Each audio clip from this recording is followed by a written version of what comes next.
మీరు ఉన్న విషయాలను దాచిపెట్టి లేని విషయాలను ప్రచారం చేస్తున్నది మీరు. కాబట్టి బైబిల్ని చెప్పే నైతిక హక్కు నాకుంటుంది, మీకుండదు. మొదటి విషయం.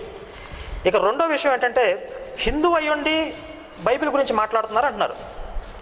మరి మీ క్రైస్తవులు హిందూ గ్రంథాల గురించి మాట్లాడుతున్నప్పుడు మీరేం చేశారు?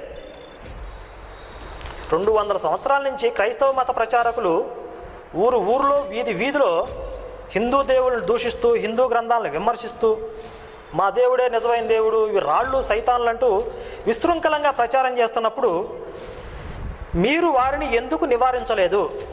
ఒరే, మీరు క్రైస్తవులు అయ్యండి హిందూ గ్రంథాల గురించి ఎందుకు మాట్లాడుతున్నారా అని వాళ్ళకి ఎందుకు బుద్ధి చెప్పలేదు?